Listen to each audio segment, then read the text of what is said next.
Bismillahirrahmanirrahim. Assalamualaikum warahmatullahi wabarakatuh. Alhamdulillahillazi an'amana bi'nimatil imani wal islam. Asyhadu an la ilaha illallah wahdahu la syarikalah.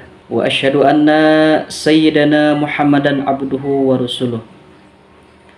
Allahumma salli ala sayyidina Muhammad wa ala ali sayyidina Muhammad. Rabbi shrahli sadri wa yassirli amri wahlul 'uqdatam min lisani yafqahu qawli. Pertama sekali, marilah kita panjatkan rasa syukur, rasa puji kepada Allah Subhanahu wa taala, pemilik sekalian alam, sehingga pada bulan Ramadan ini kita masih diberikan oleh Allah Subhanahu wa taala kesehatan untuk melaksanakan ibadah pada bulan Ramadan, melaksanakan puasa pada siang hari, dan melaksanakan sholat tarawih di malam harinya. Kemudian salawat dan salam selalu tercurah kepada baginda Nabi besar Muhammad SAW yang telah bersusah payah menegakkan agama Islam dari alam yang penuh dengan ilmu kejahilan sampai kepada alam yang penuh dengan ilmu pengetahuan yang kita rasakan pada saat sekarang ini. Allahumma salli ala Sayyidina Muhammad wa ala ali Sayyidina Muhammad. Mudah-mudahan dengan bacaan salawat yang kita bacakan, kita mendapat syafaat di hari yauma la yanfa'u malun wala banun illa man atallaha biqalbin salim. Pada hari yang tidak berguna harta, tahta dan jabatan kecuali yang kembali dengan hati yang suci mengharap ridha Allah Subhanahu wa taala. Pemirsa IAI Yasni TV rahimakumullah.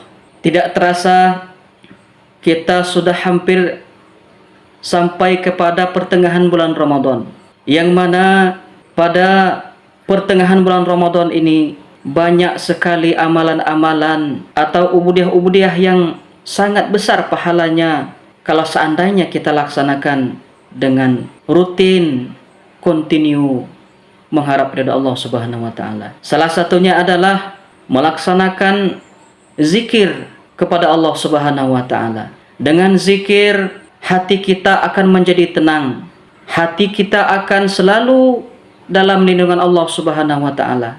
Ala bizikrillah tatma'innul qulub. Hanya dengan mengingat Allah lah hati menjadi tenang. Dengan cara apa kita berzikir? Kita berzikir kepada Allah Subhanahu wa taala dengan hati yang khusyuk, hati yang ikhlas, mengharap ridha Allah Subhanahu wa taala. Senantiasa ucapan kita, perkataan kita selalu kalimat-kalimat thayyibah atau kalimat-kalimat yang baik yang keluar dari mulut kita. Kita selalu mengamalkan atau beristighfar kepada Allah Subhanahu wa taala dalam setiap waktu. Karena kita hanyalah hamba Allah yang penuh dengan dhaif, yang banyak kesalahan, yang penuh dengan dosa. Maka kita rutinkan berzikir, mengucap astaghfirullahalazim fi kulli halin pada setiap keadaan, baik di tempat yang ramai walaupun di tempat yang sepi. Kemudian kita juga mengamalkan zikir ketika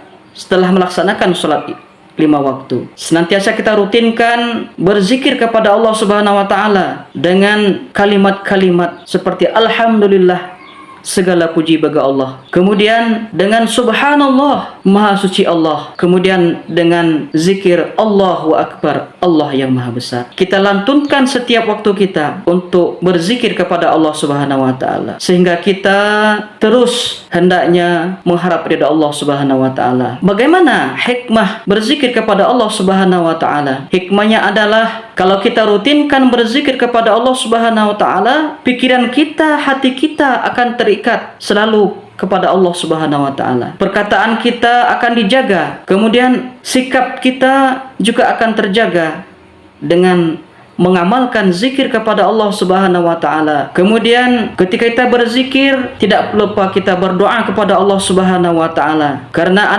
doa adalah pengharapan, permintaan kepada Allah Subhanahu wa taala. Kalaulah seandainya kita tidak meminta, maka tidak akan diberi. Maka oleh itu, senantiasa kita berdoa kepada Allah Subhanahu wa taala, diberikan kekuatan diberikan kesehatan untuk selalu istiqomah dalam beribadah kepada Allah Subhanahu wa taala. Ud'uni istajib lakum, berdoalah maka Allah akan mengabulkan permintaanmu. Pemirsa IAI Yasni TV rahimakumullah. Kadang kita timbul pertanyaan, kenapa doa kita belum dikabulkan Allah Subhanahu wa taala? Apa yang salah? Kemudian apa sebenarnya penghambat doa kita dikabulkan Allah Subhanahu wa taala? Kita sebagai hamba Allah selalu introspeksi diri, apakah yang kita kerjakan memang sudah ikhlas karena Allah Subhanahu wa taala, ataukah banyak hal-hal yang kita kerjakan hanya karena mengharap pujian orang lain? Oleh karena itu, senantiasalah kita berdoa dan berzikir kepada Allah Subhanahu wa taala sehingga kita menjadi hamba-hamba yang beriman dan bertakwa kepada Allah Subhanahu wa taala. Demikianlah yang dapat saya sampaikan. Wabillahi taufiq wal hidayah. Wassalamualaikum warahmatullahi wabarakatuh.